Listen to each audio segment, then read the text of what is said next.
Hi, I'm Morven. I love the craft behind winemaking and love hearing good stories about great wine. But wine still intimidates me, and here's the clanger: I work in the wine industry. If it intimidates someone who works amongst it, how on earth do the normal folk get on out there? People who just like to drink the stuff and don't want to engage in all the wine wank. Not Serious Wine Chats originated in Melbourne, the dream child of a good pal, Dominique, who owns her own restaurants and shares my frustrations. After much lamenting over Zoom chats and wine, we agreed that Aotearoa could do with some Not Serious Wine Chats too. The deal is no big words, no agendas, and no wine reviews. We're not here to judge the winemaker or the wine drinker. We just want to chat about wine and other delicious beverages that float our boat and make our day. Welcome to Not Serious Wine Chats.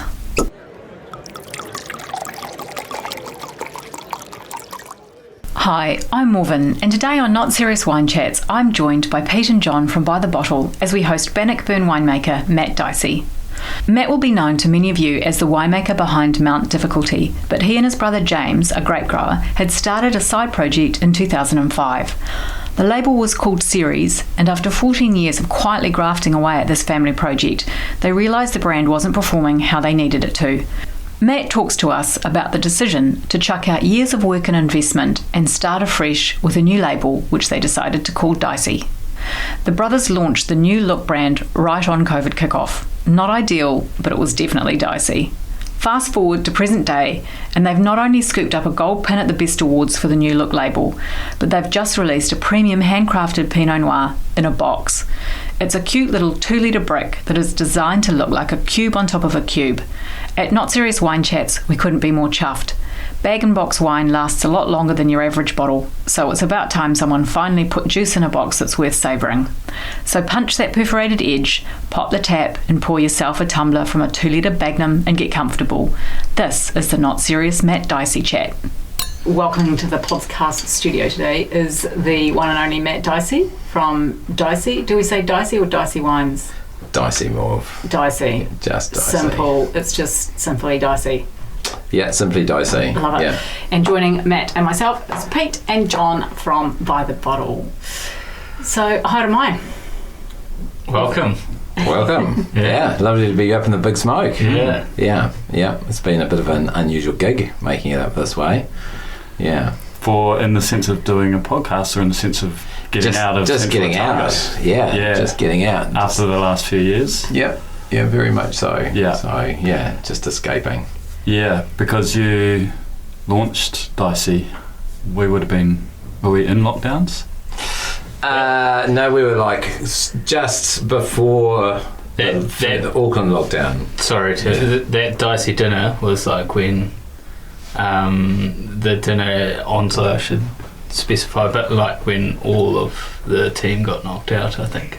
So that was a we'd already tried once. When we actually launched, we launched in February of 20, and we did this roadie in a 1971 Holden Kingswood from Cromwell, and we were coming to launch it at Western Springs in the VIP area, which was fantastic. There's nothing VIP about the VIP area of Western Springs, which is really quite cool. And we got to like Taupo, and they said, "Nah, Auckland's locked down." So we did this little twirl around through the middle of nowhere in the middle of sort of out of King Country, and ended up blowing up the Holden in like New Plymouth or out of New Plymouth somewhere. So just ditch it and fly home. We actually got it towed into Whanganui, and it stayed there for about 3 months or something. But then we jumped in this really tiny little Honda Jazz and drove down to Wellington. It's a pretty funny end to the trip. So it's not quite how we imagined it going. Well, it could have been exactly how we imagined it going. Yeah. It was aptly dicey one way or the other, though. Yeah, it was pretty funny. Yeah, side of the road with the tow truck with the old Holden. Yeah, that wasn't unexpected. Yeah. So the great thing is that James had managed to get the decal done in time for the trip, so it was quite fitting to get that footage of this, branded station wagon getting hoisted up onto the back of the truck. Yeah, done. Yeah. No more. So we did launch just before the world sort of went into its weirdest and wonderful latest incarnation. Yeah. So it must be a relief to sort of be getting it out there yourselves more now. Oh, finally, Yeah. pulling some of the money out of the Bank of Air New Zealand, Yes. and using that to fly around the country again. It's like, it's quite cool not spending money and going on flights, but Yes. that'll run out. It means you've already spent it, but still, it'll be. It feels free. Feels free. Yeah. It's like, excellent, more credits to use. I sort of want to go back, because I think one of the things about you guys that really interests me is that you were really right there at the start of the establishment of Central Otago, but Bannockburn in particular. Can you sort of take us back through that sort of beginning and where you were at with it? Because I know your dad was very involved. Yeah, the whole whānau essentially was. So we came to Central on a ski trip actually in the late 80s, and my dad actually got on a hovercraft in the middle of Lake Wanaka and had to bribe the hovercraft driver to actually saw Ripon in the distance, and it wasn't part of the tour, and he had to bribe the hovercraft guy to go over and look at the vineyard, met Rolf and went, oh shit, you can actually grow grapes in Central Otago. And he was actually a viticulturalist, and that's what brought us to New Zealand. Right. And that sort of started the whole little journey, saying actually, well, maybe we can sort of get back into growing grapes. And so where were you on holiday from? So at the time we were living in Caretaker, right. Growing kiwi fruit. Right. Which was all boom. Totally boom. Yeah. It was a total boom. It was right in the midst of everything going AWOL, and he'd sort of set up this quite cool little business where it was all about contract growing. So all of the Queen Street farmers that wanted to have a little kiwi fruit orchard. Yeah. So he took that model down to Central Otago and used that to fund essentially creation of his vineyard, which was Long Gully, which became one of the sort of the cornerstones of Mount Difficulty in later years. So that was sort of right in the early 90s, and I was sort of a failed engineering student, right. And ended up sort of going, well, I didn't quite know what I was going to do, and ended up going down and helping plant some of the vineyard. And that ended up leading to this amazing dinner with this lady called Anne Pinckney, who was she was one of the real early pioneers. Actually, the first wines were actually made in her winery in Central Otago. So the first of the Central Otago wines, so the likes of Ripon and Gibson Valley and things, they actually made them in Anne Pinckney's Terramere winery. So she'd actually trained as a sort of vigneron in Germany, and she sort of came across and said, well, winemaking, it's a thing, and we started talking about what you could do as a winemaker, where it could take you, and it really seemed to connect. I had super interest in travel. I'd done a chemistry degree. I didn't want to be a chemist. I couldn't see myself in the lab coat, quite fit with who I was, but that was the pathway I was on towards the lab coat. And we had this amazing night. We drank more great booze than was sort of feasible, and then being the early 90s, she jumped in a car and drove home. And I was like, wow, that's quite a something. Yeah, so that's definitely a life goal right there. Not a modern life goal. And then that sort of started me down that whole winemaking pathway. So I ended up going to Lincoln and being one of the early sort of people through the Lincoln Wine School. Yeah. And then when did Lincoln actually start doing its wine courses? Because that's an interesting. I've just always sort of thought they were there, but they won't have been. Will have been a fairly. Yeah, I think I was like the third or the fourth sort of intake. So I think the first ones came out in like 91 or 1992, and I finished up in 94. So it was definitely quite early on in the piece. It was all sort of getting going as a program, and it was just a postgrad and master's program back then. There was no degree course or anything. Did you plant that vineyard out there? Was you a part of that? Because there's a little vineyard. That vineyard was actually planted in like the 70s by David Jordan. So there was that history was already there. They had sort of that part of Canterbury and the whole those early sort of wine growing scene was there, had been there for quite a long time, but there was no sort of university career path that would take you down that branch, I guess. But yeah. I made some horrible Riesling from that vineyard. I think all the students there made a horrible something from that vineyard.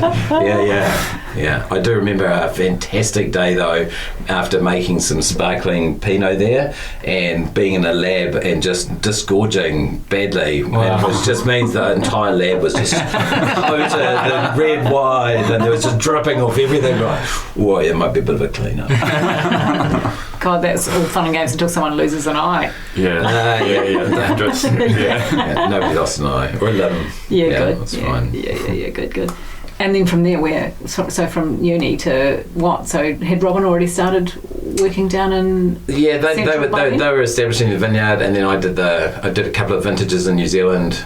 Did one at Peak Bay, then headed up and did one in Gisborne, and then from there ended up into a sort of experimental winemaker role at Matua, which was really cool. So they had they were quite advanced in their thinking about what they could potentially do. So we were trialling sort of, this is the mid-90s now, so 96, and they'd brought in a whole pile of sort of Chardonnay clones and Pinot clones, and it was the beginning of sort of all of the clones starting to come into New Zealand. So they said, well, let's start a little pilot program. So I got to do the vintage with them, but also make all of these little pilot batch wines and see what these different clones were potentially capable of, and start a whole little process.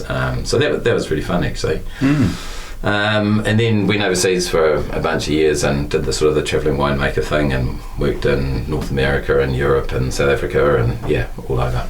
And South Africa is a home, right? So the family heritage of winemaking actually was established in South Africa. Right? Yeah. So I was born in South Africa. So the whole whānau was born in South Africa, and we've got sort of 3 or 4 generations that stretch back, and mainly growing grapes. South Africa's much bigger, so we had a couple of 100 acres of grapes that the folks just gave to the family so that they could leave. That was the sort of, but there'd been sort of 3 or 4 generations previously that had been growing grapes or fruit in the sort of the Western Cape. Yeah. And what made you guys come out to New Zealand? So was that an immigration thing for Robin and Margie? Your oldies, your folks. They didn't. They wanted to raise us somewhere that wasn't South Africa.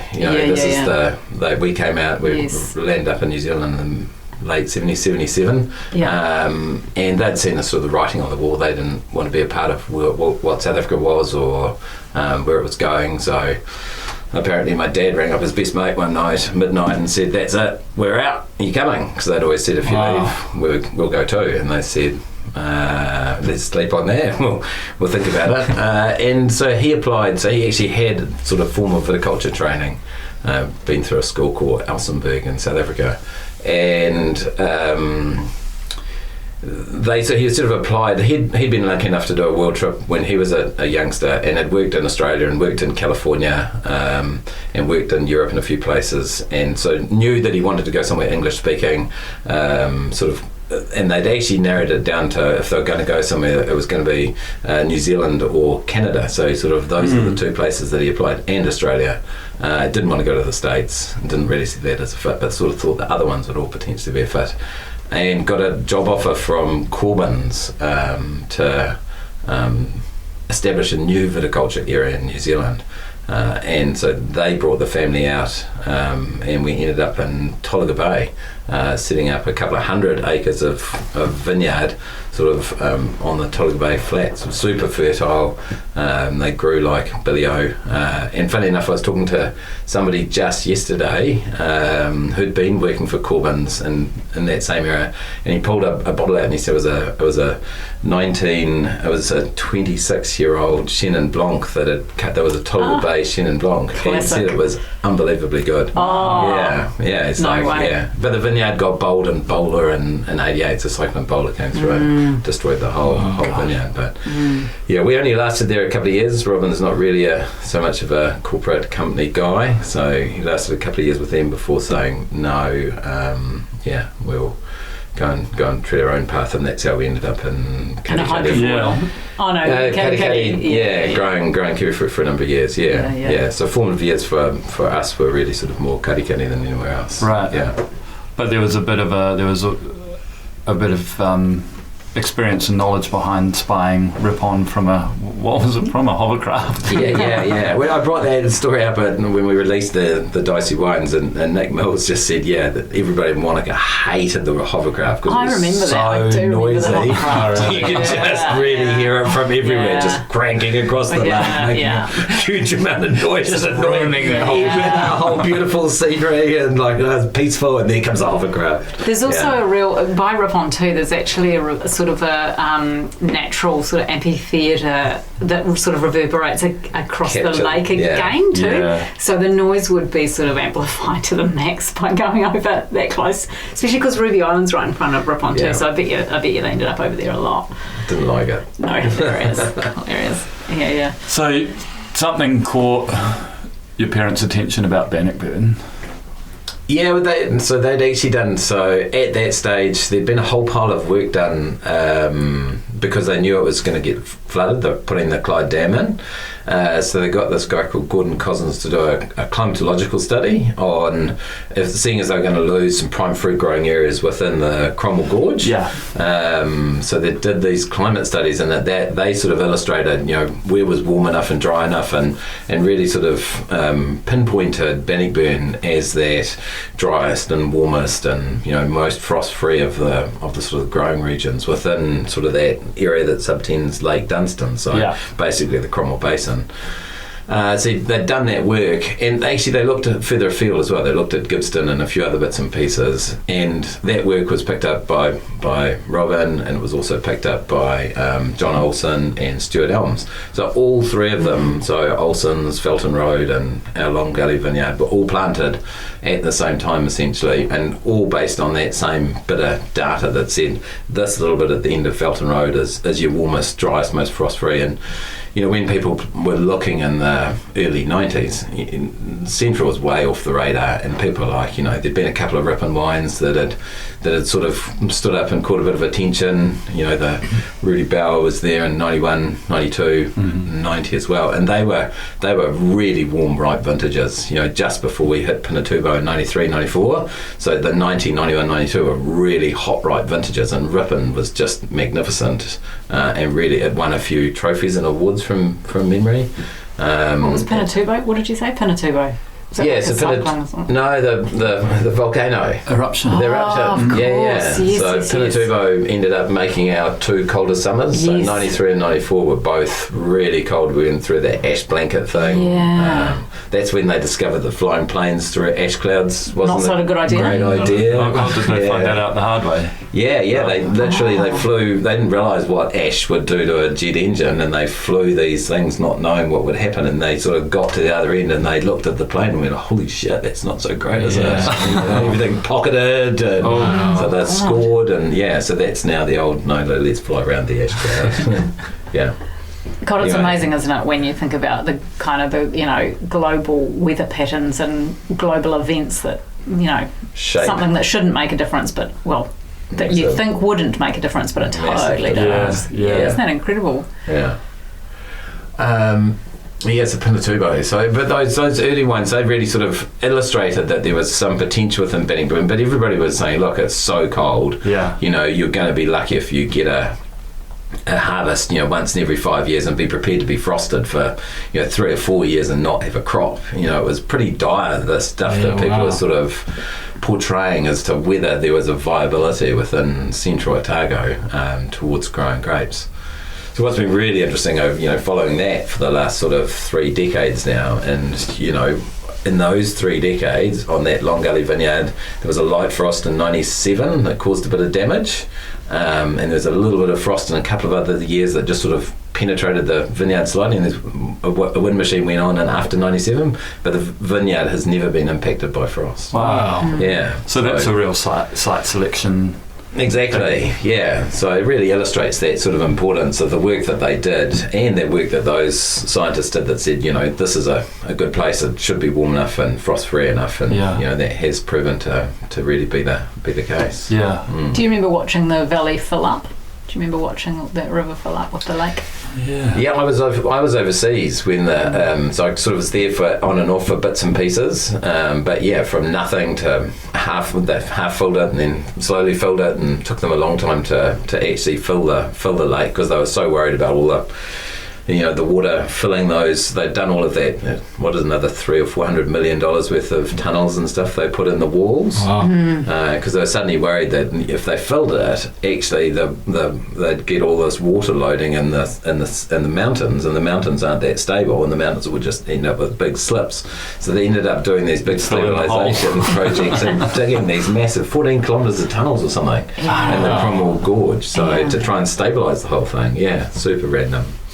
So yeah, it did slowly fill, but it took them a while to actually get it full. I vaguely remember it. I've definitely got memories of what that stretch from Alex to Cromwell, when driving through that as a river, or by the river, and looking at all the apricot trees and houses that used to be there. Yeah, houses and the railway line, and all that stuff. Yeah. The bridge that you go over now, that's at the top end of Cromwell, is actually called Deadman's Point Bridge, because if you went in the river at that point, there were massive rapids, and there was a good chance you'll be at Deadman. So don't go in from Deadman's Point. So if you go swimming in the Clutha, that was as far as you went swimming. They were big rapids. Yeah, it's pretty incredible, isn't it? And that research too, sort of, had that research not been available, would have been maybe a different story for the whole of Central Otago. People like your folks and the likes of Stuart Elms and those guys not taking a punt. Yeah, totally. I mean, that really did give them something to hang their hat on and say, actually, we can, with a little bit of confidence, plant some grapes here. It's warm enough and dry enough and frost-free enough. So, and speaking of confidence, your parents were quite sort of, they knew Pinot was they were going to have a good punt at Pinot right from the outset. I think that's where those early Pinots of Rippons, because what was planted early on, there was Syrah, there was Cab Franc, there was Cabernet, there was all sorts of things were actually planted. But those early wines that came out of Gibson, that came out of Ripon, it was the Pinot that had shone. So even by the time they got to 91, 92, Pinot was already sort of the love child of Central from that sort of perspective. Oh, that early on. Yeah. So, and when you think of, if you look at what was planted in 92, and also how small it was, it was only 5 odd hectares before those vineyards went in. Yeah. So there was nothing planted in Central Otago in sort of 1989, 90. So, when Elms, and when those three put their sort of 5-6 hectares in, that doubled the size of the whole industry. Yeah. It really changed. Now it's serious. We've got 10 hectares in the ground, and then other people like your folks planted. They were in 93. They were a bit earlier than that. I think 91. I think they planted in 91. I think they grabbed cuttings in 91, and then. True. That'd be right. Yeah, their signwood and everything was a mix of Ripon and Black Ridge and stuff like that. Yeah. So that's right. And all of those early guys, there was no material, so they had to go and you had to gather your own material. My dad did a nursery up here in the Bay of Plenty because he knew it would grow well. Your folks had to go and grab their sign material and do the grafting and put the plants in. So it was a lot harder to actually do any of this. There just wasn't the commercially available material to go and buy and get all of that stuff done, or access rootstocks and things of that nature. Yeah, the infrastructure definitely wasn't there, was it? And it wasn't even really there for kind of the. Mum and Dad, lived in a Skyline garage for the first 5 years while that nursery got established. It was sort of that real era of true pioneers, really, wasn't it? Yep. Yeah, you had to be committed and really sort of have an understanding of everything you wanted to try and achieve, and give it a good whirl. Yeah. Especially, from all accounts, Central Otago seems to be a region where the producers are all really good at supporting each other. But not to have the sort of benefit of anybody's experience when you're starting all those things. It must have been bloody scary. Well, so Robin was a bit unusual in that he did have some viticultural experience, but certainly the likes of your folks and like all of the other guys that were getting going, they all got going without that without that experience. So there was certainly not that, and I think that is partly why the early pioneers were really sort of inclusive and together and cohesive as a group, and a lot of knowledge sharing.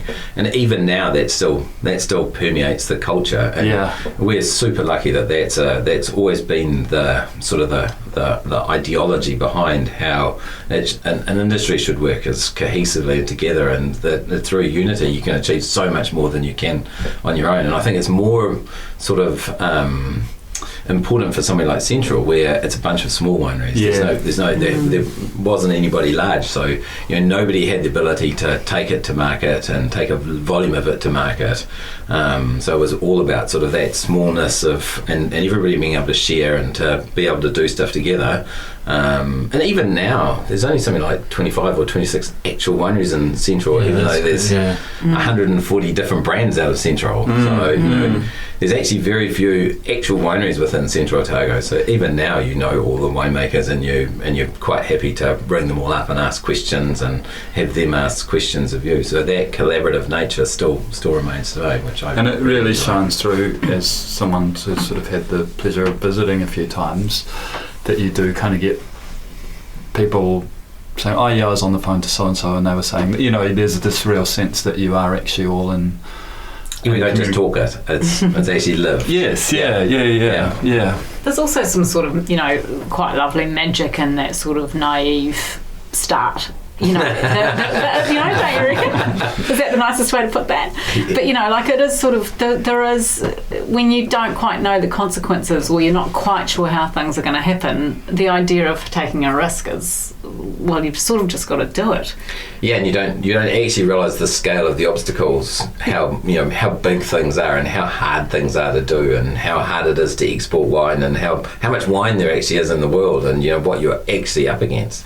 No, you're just battling away on your little property in the middle of nowhere without that sort of conscious knowledge weighing down on you. So it actually is harder, but it's easier, I think. That's youthful confidence, isn't it? Like, not youthful in terms of age, but obviously where you are in that industry, but you don't have the broad of fuck, this is going to be really hard, like. And if also you don't know, you're better off. Yeah, in many respects, because it doesn't. It's not a burden. It's not sitting on your shoulders going, I'm going to struggle with this because wow, I can look at all these other brands that haven't made it. Why haven't they made it? Or people that are struggling in different regions for different reasons. You don't have any of that. So it's a little, that naivety is actually definitely a positive, I think, especially when you're trying to kick off. And also the dam, that Clyde Dam, changed the face of that area so much. I mean, that was a huge thing to have happened to that neighbourhood in that region, and it did change the psyche of it a lot. Some people were vehemently opposed, other people thought it was the best thing since sliced bread.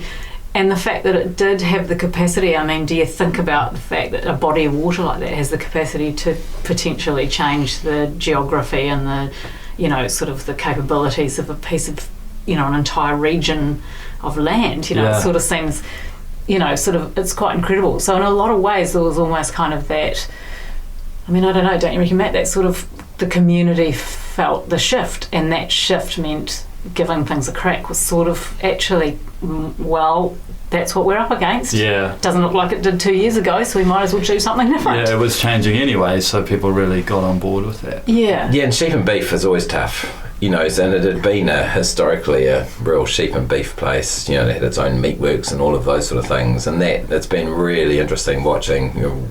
I sort of came back and was started in Central in '98, and that was still a big part. It was still the biggest employer in town, the meatworks, in '98. Wow. It took a few years until suddenly vineyards took over, and vineyards are now cherries, and there's been such a resurgence of interest in the whole sort of horticulture, viticulture sector, and it's now such a driver of what is the Cromwell Basin. And wool used to be a big deal. The Perriam family, it was sort of that Bendigo, that the other arm of the lake now, that was always sort of really, that historically was really sort of premium merinos, was it? Merinos? Yeah, it still is. Yeah. It's still, all of those, all of the high country farm stations around, they're still merino farms. There's still icebreaker signs on fences saying, proud supplier of, etc., etc. So, that's still a hallmark, and, there's nothing you can do with that land essentially other than, grow the odd merino.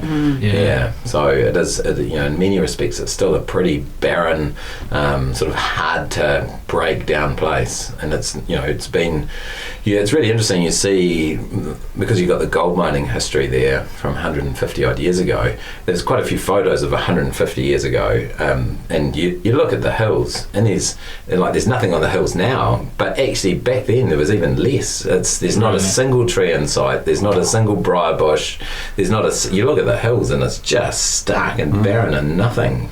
No willow trees on the rivers. There's nothing. It was really quite a stark landscape. We see it now as a stark landscape. It was even more stark 150 years ago. And should we put? No, totally. We really should be drinking some Pinot, Yeah. I think it's an awesome progression.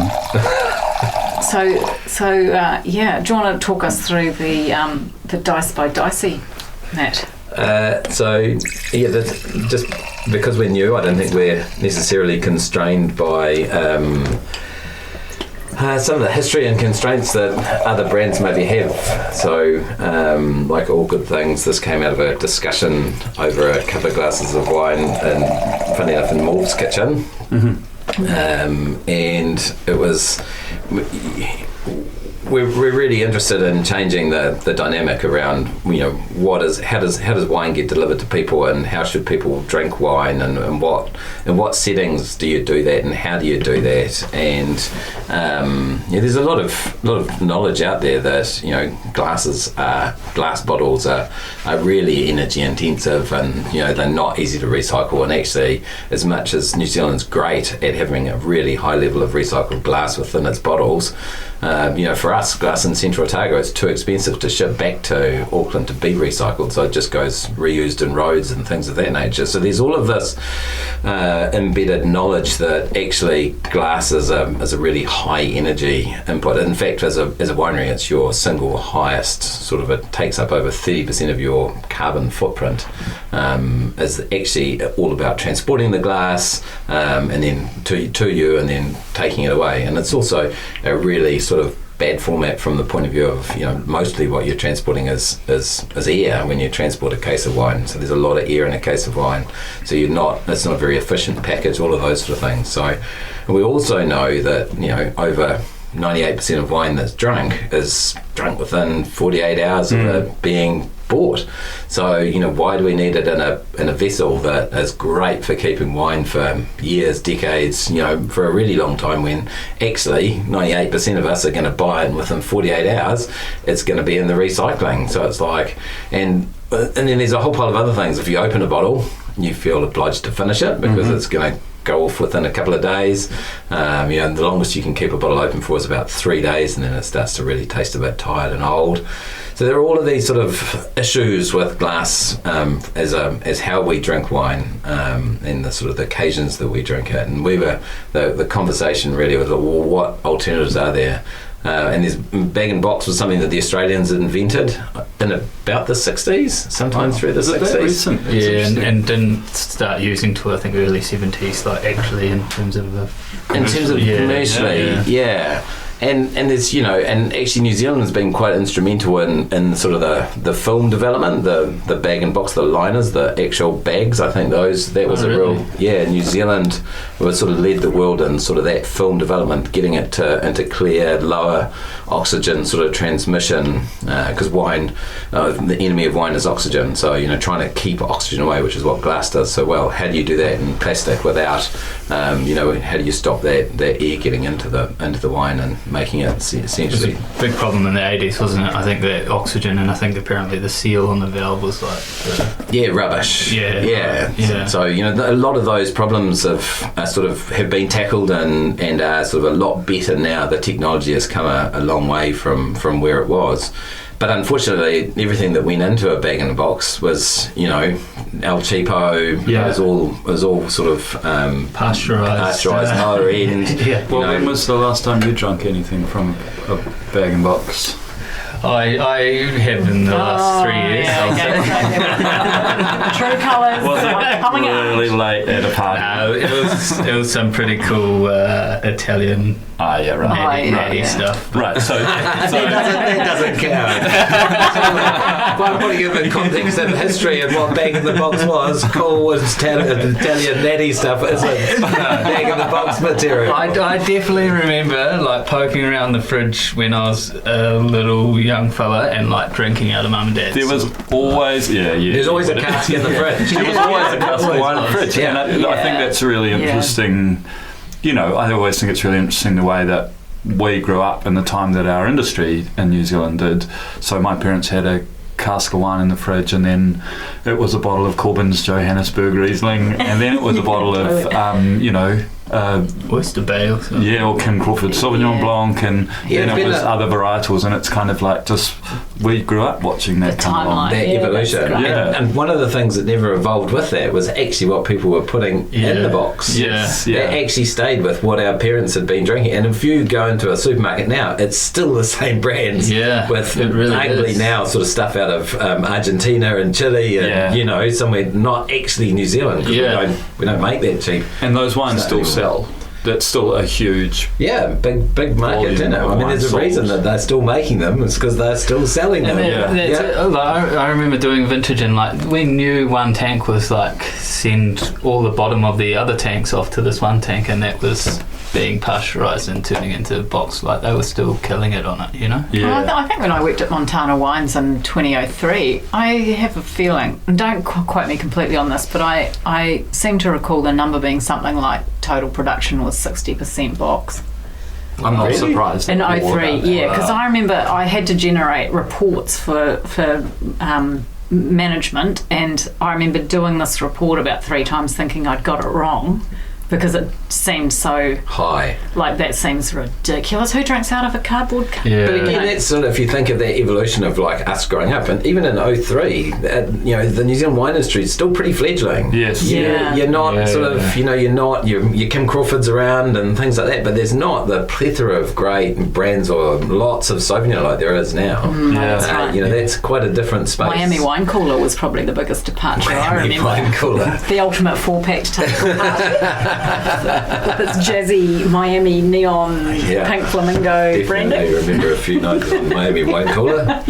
From a sort of a producer point of view and winemaking point of view, anything that you've had to change to reflect the product you want that's in the bag, I guess?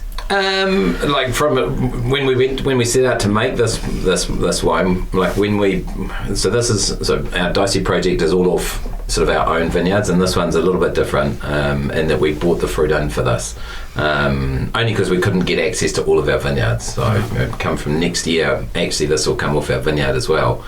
So that was more. We wanted to get going with this project though. And so when we started, we're like, no, we want to make a $30 Pinot. So that was and that's talking in bottle terms. So everything was tailored to, well, if we're going to make this, how are we going to make it? What are we going to make? And the fact it was going in a bag and box didn't change any of that thinking. So there's no thinking that said, oh, we've got to do this because it's going into a box. And only in the last, we're just in the process of bottling them now, bagging it, not bottling it. And only in the last sort of 2 weeks have I started calling friends in the industry, some guys at Pernod, some guys at Yalumba, and saying, what do you have to do to put it in a bag? So only now, right at the end, so that final winemaking considetions, and what do we have to do to, what are the bottling specs or the bagging specs that change it? So it's wine, right up until 2 weeks ago, that had never been part of the conversation. That's interesting. I remember talking to Jenny Dobson about that shift from cork to Stelvin, and that she was consciously thinking about her winemaking and things like, with, I think it was a Chardonnay, she was thinking a bit more about some more batonage, so Lee stirring to build a little bit more texture that wouldn't develop perhaps as earlier in the wine. But you're saying that for you haven't felt the need, I guess, because it's... We've got a little bit of that experience with, the change to screw caps. Yes, yeah. So, and understanding. So, I think there's a better understanding the industry now of the role that oxygen plays. Yeah. Whereas when we were going to screw caps, that knowledge wasn't there. So, it was like, well, we're in Cork and we're going to screw cap. That's quite different. Yes, and there was definitely a lot of conversation. There was whole winemaking seminars on, how do we prep our wines for screw cap, and there's a screw cap initiative that put out books and all sorts of stuff.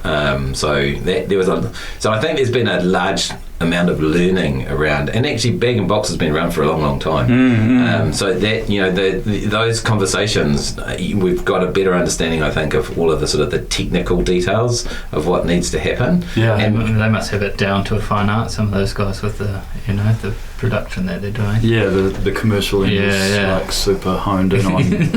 But it is that, it's the commercial end. So it's been interesting having those conversations with the guys at Pernod and Yulumba and stuff, and it's like, we're putting this in, they're like, awesome.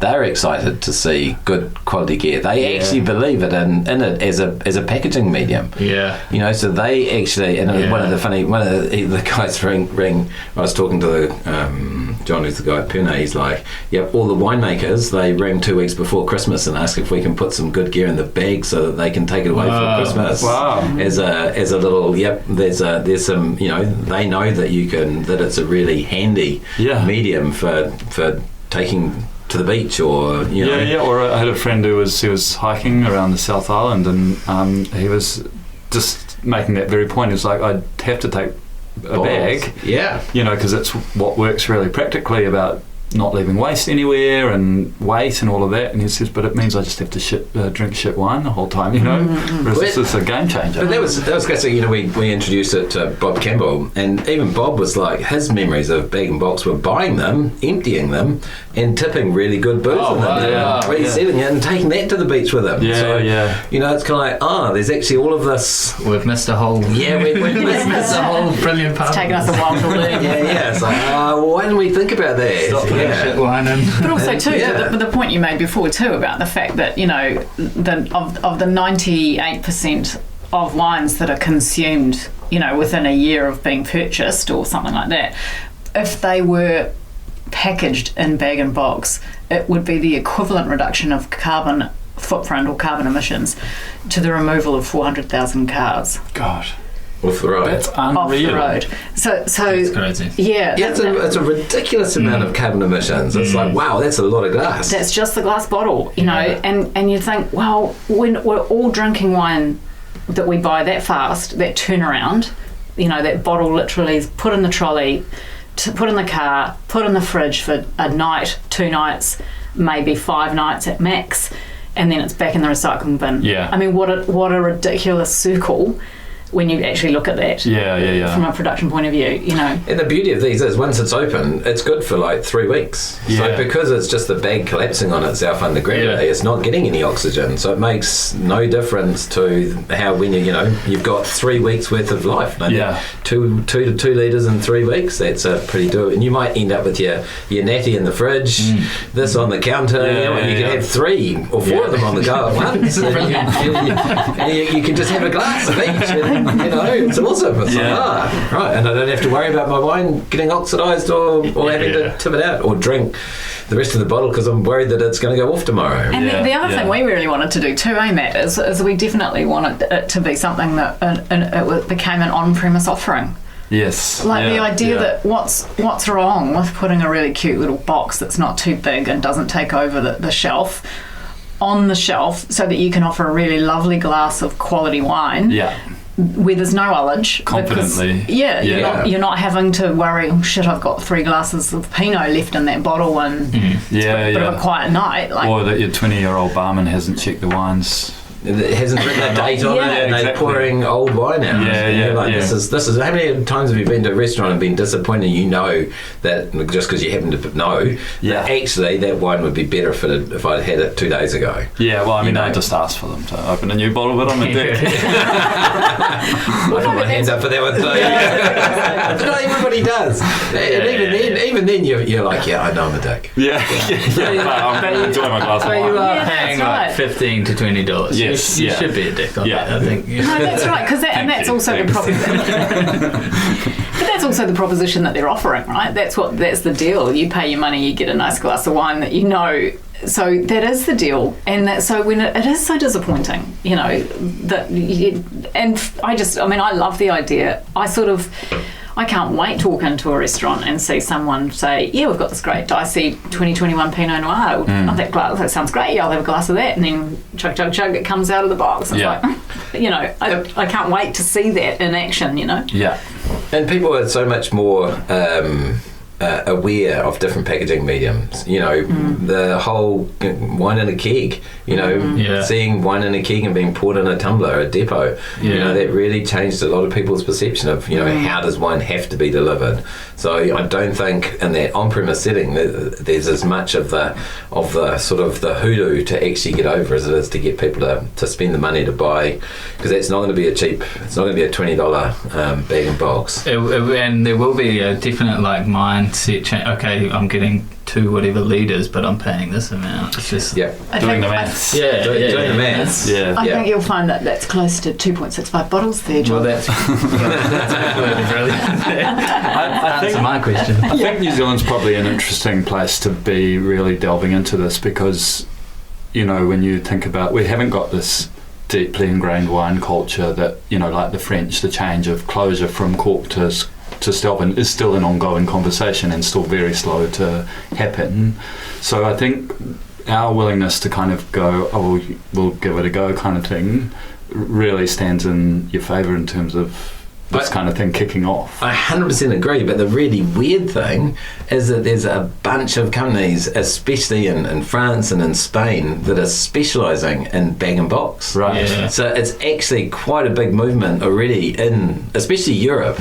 Not quite as much in the States, but it's definitely, there's a few producers in the States, but within Europe there are entire companies now specialising at more at this stage, not potentially producing their own, but being a negotiant and going out and buying some really good gear and then not being afraid to charge, you know, big bucks, 50, 80 euros to get a 2 or 3 litre on your table. Wow. So that, and I 100% agree, New Zealand's really good without that ingrained wine culture and the snobbiness that unfortunately brings with it, to accept that it's really good. But funny enough, those ingrained wine cultures are actually ahead of us in the judge on a better packaging solution. Wow. Matt, do you think that you've kind of that this has been an easier step for you now that you're sort of back at the steering wheel of a smaller company that's just you guys kind of making the decisions? Then, you know, is this easier now than it would have been when you were still sort of driving a fairly decent beast that had quite high production? Taking that risk. Yeah, I think it would have been a hard one to get through a board. You know, to try and convince them that this is to give this a go. Give this a go. I think that would have been a higher hurdle. You know, whereas essentially it's the two families, and I had this conversation with James, my brother, and he was just like, "Yeah, that rocks. Let's get on with it." So it's like primo, easy on board. It really wasn't. That was literally I came away from Morv's dining table, and the next night or that night later on, I sent James a text where we're doing bag and box, and he just came back and went, "Sweet." So I was like, there's an instant sort of understanding of what that could potentially be, and being on board. The journey from there has been a little bit trickier. So what's been the hurdles in terms of getting it there? Just the whole lack of infrastructure. Yeah. There isn't. You can't. None of this is easy to do if there's not that inbuilt infrastructure. And when you're the first. Yeah. And if you don't want to just copy, and we wanted to change what the box looks like. We didn't want it to be that classic rectangular 2 or 3 litre cask, which instantly says I'm a cask. Yeah. So that was part of the challenge for the design team, and they were awesome in grasping that and thinking about what could this look like, and it's ended up being sort of a double cube. They've nailed it. It looks so good. It's great, and it doesn't. And we had out and trade yesterday, and everybody said it doesn't look like a cask. Yeah. So yes, boom, tick. Yeah. But that also means you've got to buy the tooling to do the cartons. There's a whole process, and trying to do that in this current climate with everything is so hard to achieve right now. Yeah. Anything that's not doing exactly the same as what you've already done is it's like grinding slowly, like Sisyphus pushing that big stone up the hill, just feeling like it's going to roll down any moment. Which is crazy, because it's also a time where we should probably be our most innovative. Yeah, but just all of those hurdles with staffing pressures like that just makes stuff so tricky right now. So logistics and getting things and all of that you're just fighting. So that has really been a bit of a battle. There's also too the reality that these guys have only been going for a couple of years as a brand, and kind of having that the sort of the infrastructure and the resources to actually I mean I'm impressed purely with the fact that the decision was yes to do it, given that it's like maybe we should sell some more booze first so there's some money in the bank to kind of do these innovative projects. But in actual fact, it's like, look, you just got to get out there and you've got to start. You have to. It might not be absolutely perfect first off the rank, but we've got to get cracking, and we've got to, and the momentum there to sort of keep driving that. And I think that's been. I mean, there's been a lot of cost, right, to just get this to where it is now, and that's sort of testament to the fact that the values that little box of wine actually represents long term outweigh the sort of the current sort of harassment values. Yeah, that's right. That's right. Well, listen, we've been. I could sit here and drink wine and talk crap all afternoon, but we're sort of time to sort of wrap it up. So, is there anything you guys want to hit Matt up for? Look. This is kind of a low key therapy session, but how do you work with family? Just asking. Great question. That was really well placed at the end of the conversation. Yeah, I'm glad we didn't delve into that earlier. Yeah, it could have gone in a really different direction. Look, it's a really good question, but almost all my entire working life I've worked with family. Yeah. So and it does mean bigger arguments, but the beauty of family, and something you can't do with anybody else, is you can't have an argument and 5 minutes later sort of have a chat about what you're doing for dinner. There's a whole longevity to that relationship that means you can just get over the bullshit and get on with living life. Yes. And it doesn't need to be clouded by that. Yeah. Thank you. Good advice. Keep talking later. We do all right. We have our moments. But we do all right. We're getting better and better. Yeah, but I think that's it. You are going to have moments. Yeah. But you actually, it's like, well, you're still going to be my fucking brother tomorrow. And on that perfect note, Matt, thanks so much for taking the time to sit in this tiny room and sit closer than you probably should to any of us.